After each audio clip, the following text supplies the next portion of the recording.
Alors, nous allons voir un logiciel pour réparer notre PC, pour avoir des informations sur tout notre ordinateur. De là, moi, je vais coller l'URL à l'intérieur. L'URL sera disponible dans la description, car ça va se télécharger automatiquement. Voilà, donc là, on arrive sur la page de Major Geek et nous voyons D7. Autrement, si vous voulez, vous pouvez aller sur Google et vous allez vous taper simplement D7 et chez 01.net, il est disponible directement. C'est au choix, vous avez les deux, je vous mettrai les deux liens. De toute façon, si vous prenez chez 01.net, vous allez retomber sur cette page-là de Major Geek. Donc ça revient exactement au même. Pour cela, il nous faut WinZip. Si vous n'avez pas WinZip ou WinRAR, regardez le tutoriel sur WinRAR, il y aura le lien à l'intérieur pour pouvoir décompresser votre archive. Et de là, on va fermer tout ça et aller chercher notre archive. On va dans gros rond le bouton démarrer, on va dans le nom de son ordinateur, le dossier téléchargement, et nous pouvons voir D7 qui est là. Alors moi je l'ai deux fois, je vais supprimer celui-là, voilà. Et de là, on fait clic droit et extraire tout. Alors, autrement, on peut prendre l'extracteur de Windows. C'est ce qui est en train de se passer. Vous n'êtes pas obligé de prendre WinRAR ou un autre logiciel, mais il y aura les liens quand même. C'est au choix.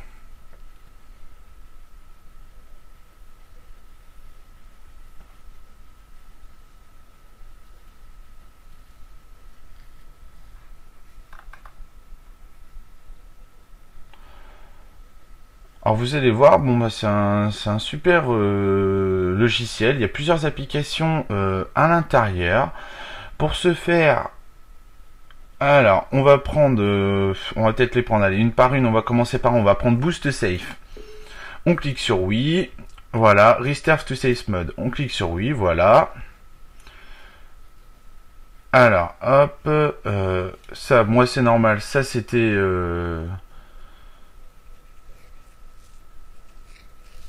mon anti-spybot qui est spybot Search and Destroy. Si vous n'avez pas vu le tutoriel, il y aura le lien. Et on attend que l'ordinateur redémarre. Alors, je vais couper en attendant. Voilà le safe mode. Donc là, il est en cours, c'est parti, et il est en train de travailler. On va attendre, donc je recoupe tout ça en attendant. Voilà, ça c'est l'écran suivant. Une fois qu'il a fini.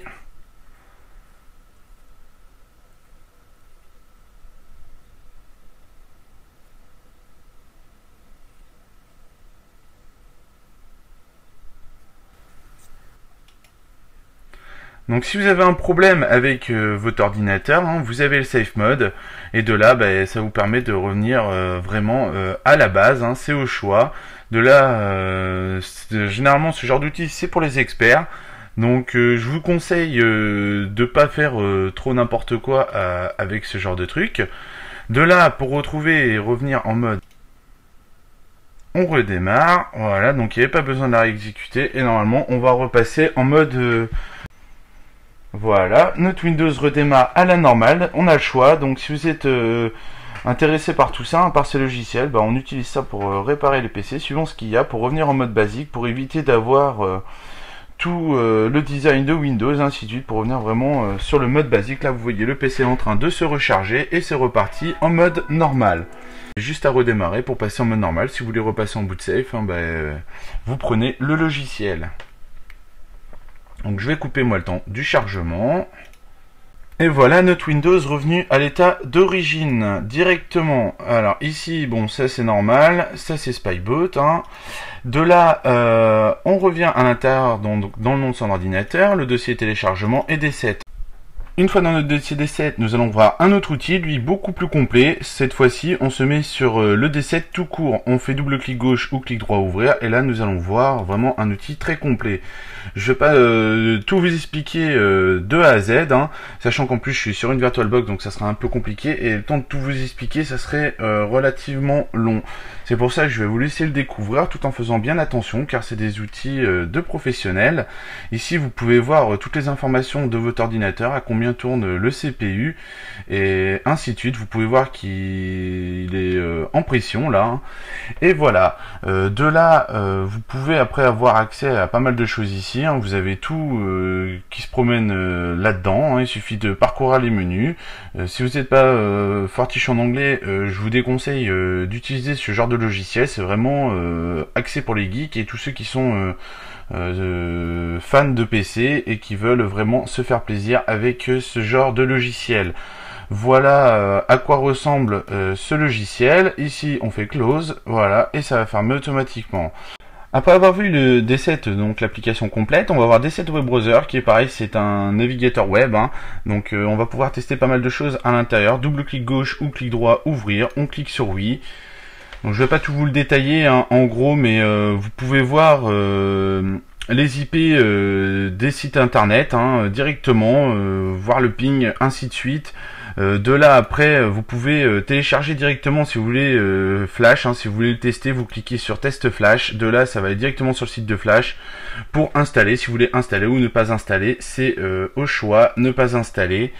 De là pareil pour Shockwave, Java, Silverlight et ainsi de suite. De là vous avez pas mal de choses. Vous pouvez faire un diagnostic si on veut. Ensuite vous avez Clear pour les proxys, Release pour une nouvelle IP. Si vous voulez une nouvelle IP, c'est au choix. Là il est en train de réinitialiser tout ça, donc la configuration Windows est en train de se faire. Moi je vais la couper. Et de là, pas mal d'autres petites choses. C'est comme ici, si on fait un ping, hein, on peut faire un ping directement. Donc là, ça va faire un ping. Donc là, on voit bien que le ping est en train de se faire. Donc le serveur est en train de répondre. Il n'y a pas de problème. Ou de là, vous pouvez faire un ifconfig, hein, qui va vous donner toutes les informations, qui vont voir le mode console de votre Windows. Et de là, vous allez avoir tout de A à Z. C'est comme Network Connection, ainsi de suite. C'est vraiment un outil qui peut servir. Donc, faut vraiment connaître tous ces outils pour savoir comment ça marche. Moi, je vais pas tout vous présenter parce que bon, il y en a pour un petit moment. Hop, annuler, voilà. De là, nous avons D7 DL Temp. Double clic gauche ou clic droit, ouvrir. On fait oui.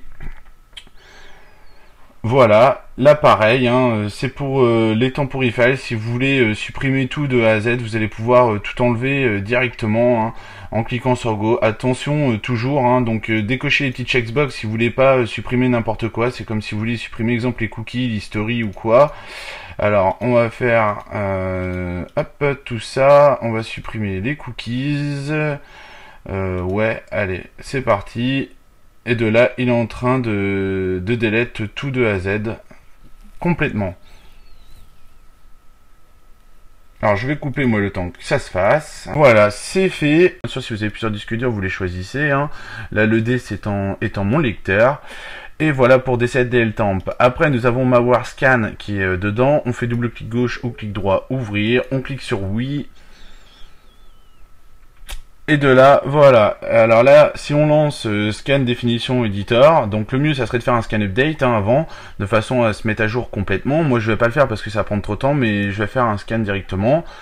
Et de là, alors ce qu'il faut, c'est prendre ce que l'on a envie, donc les run value ou les HKML, suivant ce que l'on veut faire. Et après, ben, remove check item, hein, c'est parti, et voilà.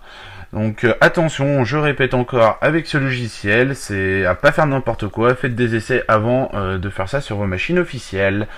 Et voilà, je pense que on a fait le tour à peu près de ce logiciel. J'espère que ce tutoriel vous a plu sur D7, hein. Il y a d'autres outils que je vous ai pas montré, il y en a plusieurs, je vous invite à les regarder, ne faites pas n'importe quoi, je précise quand même, et je vous dis à bientôt sur Netamix Tutoriel, lâchez vos commentaires.